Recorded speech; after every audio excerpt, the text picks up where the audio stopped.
What is an open file in chess? Well, a file which doesn't have any pawns of any color is called as an open file. For example, look at this D file on the board. It neither has white pawns or black pawns. Therefore, we will call this file as the open file.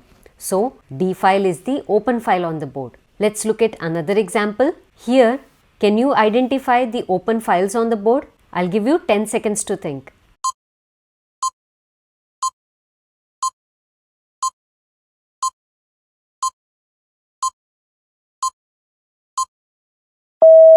So here we have multiple open files, the A file, the E file and the F file. All of these three files do not have any pawns of any color. They are completely open for pieces to occupy. That is why A file, E file and F file are called as the open files. Now why are we studying about open files in chess? What is their importance? Well, an open file can provide a line of attack for your rook or your queen. For example, in this situation, the A file is an open file, and since it's occupied by our rook, it's allowing our rook to move down this file and attacks the opponent's position. So, rook A8 check, king moves, and now black has lost a rook. So, if you see any open files on the chessboard, always aim to get your rooks and queens on that file so that you can make an easy entry into the opponent's position. Now, let's understand the strategic advantage of an open file. So, when you have a rook or a queen on an open file, your aim should be either to get on the 7th rank or the 8th rank into the opponent's position. Or, if you are playing with the black pieces, then you should aim to get on the 2nd rank or the 1st rank.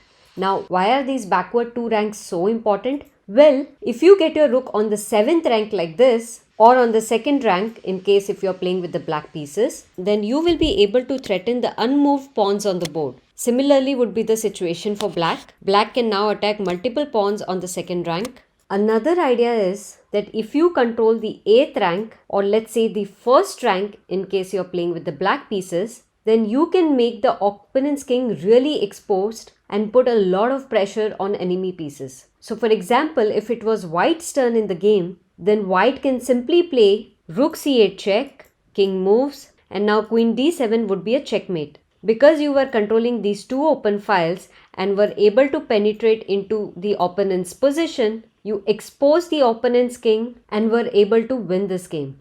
Let's go back. Same is the situation for black pieces. Since black is controlling this open A file, black can now get deeper into white's position and checkmate the white king with the move rook a1 check. Rook interferes, you capture, queen interferes, you capture, king moves. Since you are controlling the 1st rank beautifully, the king is forced to come on the 2nd rank, and now because it's slightly more exposed here, your queen is able to finish off this game. Now what happens when the rank is empty? So if the rank is empty, then your piece will get a free space for easy movement behind the opponent's forces.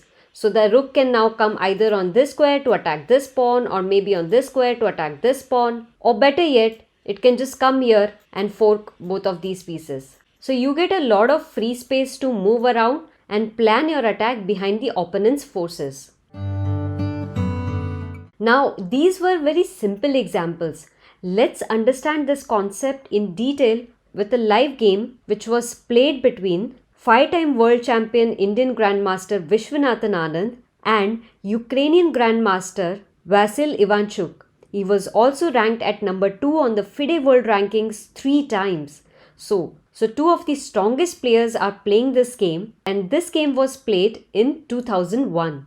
So here is the situation on the board. The material is equal, but Anand has a slight advantage in the game because he has formed a battery with his rooks on the D file. But this D file isn't open because Anand is trying to attack with 3 of his pieces while Ivanchuk is successfully defending it with 3 of his pieces. So it's very hard to open this file. So how should Anand blast open this file? Well, so in order to open this file, Anand came up with a very creative plan. He thought of doing a small sacrifice. So he played the creative move e5, giving up his pawn for free. Obviously, Ivanchuk cannot capture back with his rook, otherwise he will lose the rook and will be down in material. So therefore, Ivanchuk captured it with his pawn. But that move opened up the d file for Anand's rooks. So Anand immediately penetrated into black's position with rook d7 check. King moved to f6 and now sliding the rook to a7, putting a lot of pressure on this pawn over here, as well as emptying the space for the other rook to penetrate into black's position. Ivanchuk played king to g6 and now Anand got his other rook into the enemy's position. Now the rooks have doubled up on the 7th file and they are putting immense pressure on this weak f7 pawn over here. So Ivanchuk moved his pawn to f6. Anand now played rook to d8. The idea is to double up rooks on this a file and attack this weak a6 pawn. Ivanchuk played h5 and now rook d to a8. This pawn is under attack. Two of these pieces are attacking this pawn and it's currently being defended by only one rook. But Ivanchuk has a plan in his mind, so he doesn't care about this pawn and goes on to play h4. And now Anand takes the rook and Ivanchuk plays knight to c7, forking white's rooks. That was the idea of Ivanchuk. But this is not a very great idea because Anand would not go down in material because he can simply exchange rooks over here. So Anand played rook takes rook, knight takes rook, and now since the a6 pawn has died, the path for the a5 pawn has cleared up and it's gonna be very hard for black to stop this passed pawn. So if you have a passed pawn, it must be pushed. So Anand played a6, knight to c7, attacking both the pieces, rook moved to a7, attacking the knight, and here at this point of time, Ivanchuk resigned in the game. Why? Because if he moves his knight, then Anand can simply continue with rook b7, attacking black's rook. The rook cannot come here, otherwise it will get captured. So it's a forced trade of rooks. So after rook takes rook, pawn takes rook, it's very hard for Ivanchuk to stop the queening of this pawn now. So let's go back to the original position in the game. So here we learned how the creative move e5, which opened up the d file for white's rook, led to black's loss in the game.